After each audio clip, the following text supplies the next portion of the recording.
আসসালামু আলাইকুম রহমতুল্লাহ। সফল কারা? দুনিয়া এবং আখেরাতের বিচারে যদি বিশ্লেষণ করা হয়, দুনিয়ার সফলতা এবং আখেরাতের সফলতা এক জিনিস নয়। আমরা মুসলিম হিসেবে প্রত্যেকের উচিত যে পরকালে সফলতার দিকে চিন্তা করে আমাদের কাজগুলো করা। দুনিয়াতে মানুষ অনেকভাবে সফল, কেউ রাজনৈতিকভাবে সফল, কেউ অর্থনৈতিকভাবে সফল, কেউ খেলাধুলায় সফল এবং অন্যান্য সেক্টরে যার যে বিষয় পারদর্শী সে সেখান থেকে সফল।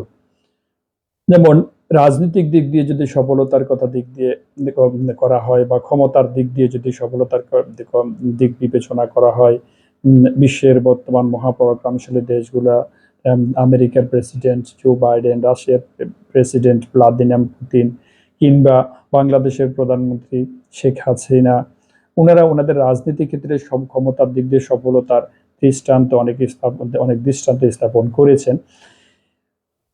এছাড়াও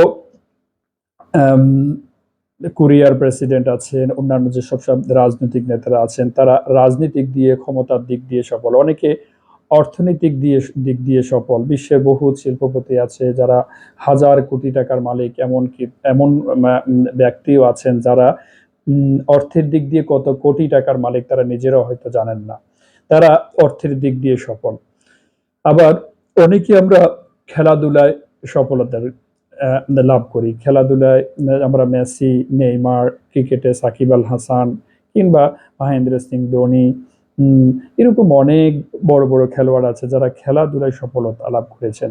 এরকম স্ব ক্ষেত্রে সবাই সফলতা লাভ করে থাকেন, কিন্তু এই সফলতাগুলা একজন মুসলিম হিসাবে আল্লাহর কাছে সেই সফলতাগুলোর আসলে কতটুকু ভ্যালু আছে যদি বিবেচনা করা হয়, ভ্যালুটা এইসব ক্ষেত্রে সফলতার ভ্যালুটা একদমই জিরো। অর্থাৎ পরকালের বিবেচনায় দুনিয়ার ধন সম্পদ, টাকা পয়সা, ক্ষমতা, খেলাধুলা, এগুলোর সফলতা দুনিয়াতেই সেটা হয়তো মানুষ রাজত্ব করতে পারে, কিন্তু একজন মুসলিম হিসেবে সফল কারা? আল্লাহ রাব্বুল আলামিন সূরা মুমিনের প্রথম নাম্বার আয়াত, একদম প্রথম নাম্বার, কদ আফলাহাল মুমিনিন, আল্লাহ বলেছেন যে মুমিনরাই সফল। তাহলে মুমিন কারা? মুমিনের সূরা মুমিনের প্রথম 7টা থেকে 10টা আয়াত পড়লে মুমিনের অনেকগুলো গুণের কথা সেখানে বলা আছে। অর্থাৎ এই গুণের অধিকারী ব্যক্তিরা সফল, সেটা হয়তো অন্য আলোচনা করা যায়। তাহলে এখানে আল্লাহ বলছেন যে মুমিনরা সফল, অর্থাৎ মুমিন যারা, মুমিন কারা সেটা আগেই বলেছি যে সেখানে কয়েকটা পরবর্তী আয়াতগুলোতে সে সম্পর্কে আলোচনা আছে, সেটা নিয়ে আমরা হয়তো আলোচনা করতে পারি বা বিভিন্ন আলেম ওলামাদের আলোচনা আছে, শুনতে পারেন।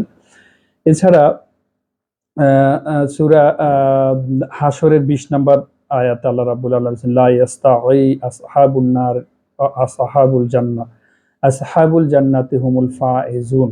আল্লাহ রাব্বুল আলামিন বলছেন যে জান্নাতে যারা যাবে আর জাহান্নামে যারা যাবে তারা একরকম নয়।